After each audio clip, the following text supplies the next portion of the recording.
എത്ര പെട്ടെന്നാണ് മാറുന്നത് അല്ലേ? വിശ്വസിക്കാനേ നമുക്ക് പറ്റത്തില്ല. എത്ര പെട്ടെന്നാണ് ആളുകൾ മാറിക്കൊണ്ടിരിക്കുന്നത്. ഇന്നലെ ഈ പ്രിയപ്പെട്ടവരായിരുന്നവർ പലരും ഇന്ന് നമുക്ക് അന്യരായി പോകും അല്ലേ? ശരിയല്ലേ ഞാൻ ഈ പറയുന്നത്? അന്യരായി പോകത്തില്ലേ?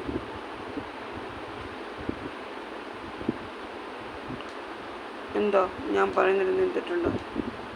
കാലത്തിൻ്റെ വേഗതയേക്കാളും അന്യരാകുന്നത് ബന്ധങ്ങളാണിപ്പോൾ. ശരിയല്ലേ? കാലം പിന്നെയും പതുക്കെ പോകുമെന്ന് പറയും, പക്ഷെ ബന്ധങ്ങളൊക്കെ എത്ര പെട്ടെന്ന് അന്യമായി പോകുന്നത്. അതെന്തുകൊണ്ടാണ് ഇപ്പോൾ ഇങ്ങനെയൊക്കെ സംഭവിക്കുന്നത് അല്ലേ?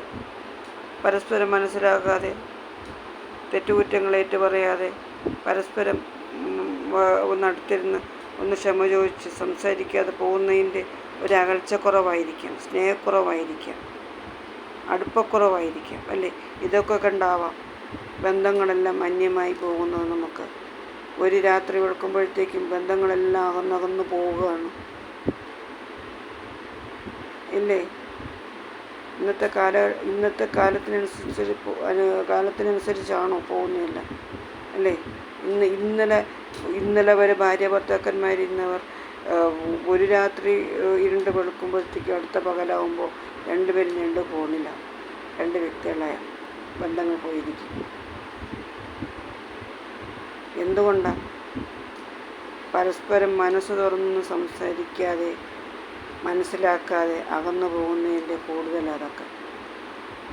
ഒരു നിമിഷം നമ്മൾ അടുത്തിരുന്ന് ക്ഷമയോടെ സ്നേഹിച്ച് തെറ്റുകുറ്റങ്ങളേറ്റ് പറഞ്ഞ് ഒന്ന് ചേർത്ത് പിടിച്ച് ഒന്ന് ആശ്വസിപ്പിച്ച് പരസ്പരം അങ്ങോട്ടും ഇങ്ങോട്ടും പറഞ്ഞു തീർക്കാൻ വേണ്ടി തീരാവുന്ന പിണക്കങ്ങളെ ഉണ്ടാവുള്ളൂ ജീവിതത്തിൽ അല്ലേ? ഞാൻ പറയുന്നത് ശരിയല്ലേ?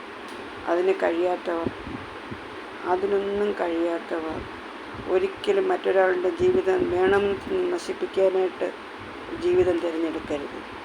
ഇന്നിതാവട്ടെ നിങ്ങളുടെ ചിന്ത, ഇന്നത്തെ ശുഭരാത്രി ചിന്ത ഇതാവട്ടെ. അപ്പോൾ എല്ലാവർക്കും ശുഭരാത്രി.